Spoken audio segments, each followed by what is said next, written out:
Hello and welcome. Good morning to you all students of class 11। कैसे हो आप सब? उम्मीद है कि आप सब खैरियत से होंगे। जैसा कि आप जानते हो, subject environmental science class 11th में unit number 4 that is population ecology को हम स्टडी कर रहे हैं। In population ecology yesterday we have discussed what is population growth, what are growth curves. Growth curves में हमने देखा था there are two patterns are two shapes of growth curve. Number one is sigmoid curve और S shaped growth curve. Number second is J shaped growth curve. जो number first पे sigmoid curve है S shaped, उसको yesterday हमने discuss किया था। Today we are going to discuss J shaped growth curve. Now let's start. What is J-shaped growth curve? In certain populations, the growth is very rapid and the number of organisms increases in a compound interest fashion. And then the growth stops abruptly and the population declines suddenly. The decline caused by environmental factors. This type of growth patterns gives J-shaped curve and it is exhibited by lemmings, certain insects like thrips in roses, algal blooms, etc. क्या होता है J shaped growth curve में?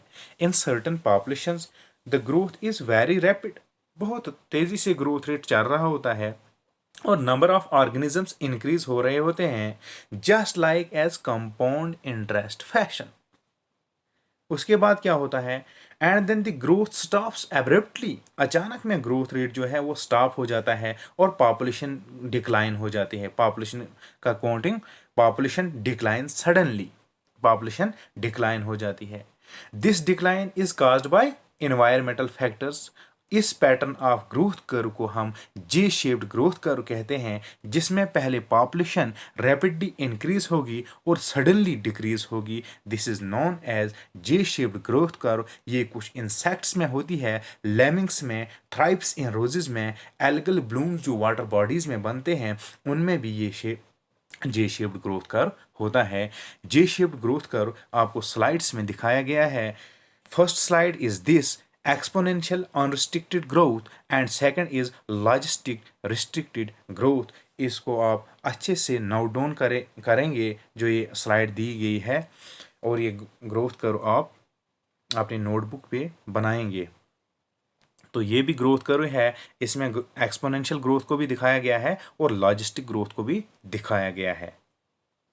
अब हम जो population characteristics of population पढ़ रहे थे उसमें एक पॉइंट ये भी आता है बायोटिक पोटेंशियल क्या होता है, इन्वायरमेंटल रेजिस्टेंस क्या होता है। इनको भी आज हम डिस्कस कर लेते हैं। What is biotic potential? Biotic potential को आप अगर सिंपल वर्ड्स में डिफाइन करना चाहें तो बायोटिक पोटेंशियल होता है maximum reproductive capacity of a population if resources are unlimited. Full expression of the biotic potential of an organism is restricted by environmental resistance, any condition that inhibit the increase in number of population. Biotic potential, in simple words, maximum reproductive capacity of a population when there is availability of unlimited resources। जब एक population के पास बहुत सारे resources होंगे, उसकी जो maximum reproductive capacity होगी उसको हम बायोटिक पोटेंशियल कहते हैं। बायोटिक पोटेंशियल, अब बायोटिक पोटेंशियल पे affect the biotic potential of a population of a given species to increase in size। abiotic contributing factors इसमें फेवरेबल लाइट, फेवरेबल टेम्परेचर और favourable environment, nutrients and chemicals होने चाहिए। Biotic contributing factors में क्या होना चाहिए? Reproductive rate, generalisedness, ability to migrate और disperse, adequate defense mechanism, ability to cope with adverse condition. These are biotic contributing factor and abiotic contributing factor of biotic potential। तो simple words में what is biotic potential? It is defined as genetically determined maximum reproductive rate for a species under ideal conditions। ये genetically determined है कि maximum reproductive rate, जो reproductive potential एक population एक species का है अंडर आइडियल कंडीशन, उसको हम बायोटिक पोटेंशियल कहते हैं। एग्जांपल्स ले लो, whales and humans have low biotic potential, rabbits and bacteria have high biotic potential, these do not changes. तो what is environmental resistance? Environmental resistance क्या होता है? Environmental resistance may be defined as collective factors that reduces ideal population growth. वो वाले factors जो हमारी population growth को reduce करते हैं उनको हम इन्वायरमेंटल रेजिस्टेंस कहते हैं। सिंपल वर्ड्स में ये दो टाइप्स के होते हैं, एक डेंसिटी डिपेंडेंट होता है, एक इंडिपेंडेंट। जो डेंसिटी डिपेंडेंट है इन्वायरमेंटल रेजिस्टेंस में factors, these are diseases, predation and competition are density dependent factors. Density independent factors are climate and natural disaster.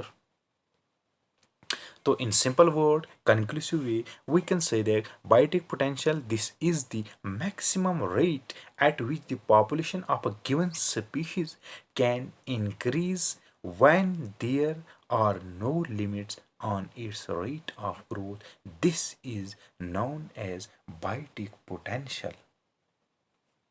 And what is the difference between J-shaped curve and S-shaped curve? J-shaped growth curve, इसमें क्या होगा? First of all the exponential growth of population over time. तो sigmoid में S shaped में होगा the sigmoid और logistic growth of population over time. इसमें logistic होगा एस में और उसमें एक्सपोनेंशियल होगा जे शेप्ड में। जो जे शेप्ड ग्रोथ कर है इसमें अनलिमिटेड रिसोर्सेज प्रेजेंट होंगे और एस शेप्ड में लिमिटेड रिसोर्सेज प्रेजेंट होंगे। नंबर सेकंड पॉइंट यही है, it occurs when there are plenty of resources in J shaped, it occurs when there are limited resources in S shaped. उसके बाद in J shaped it occur in two phases, log phase और lag phase में। और जो S shaped है इसमें 4 phases आते हैं, लॉग फेज है, लैग फेज है, डिक्लेरेशन फेज है, स्टेशनरी फेज है। स्टेशनरी फेज रीच्ड नहीं पहुंचता है in J shaped, but S shaped में the stationary phase is reached. It take into account the carrying capacity is taken into account in case of J-shaped, but it does not taken into account in case of S-shaped. The carrying capacity is not taken into account in case of S-shaped. Now this was the all about today's topic. What is population growth? What are growth curve? Today we have discussed J-shaped growth curve. What is biotic potential? What is environmental resistance? What is the difference between J-shaped and S-shaped growth curve? This one is most important. Now this was all about today's topic. Okay, thanks. Have a nice day. Keep learning, keep growing.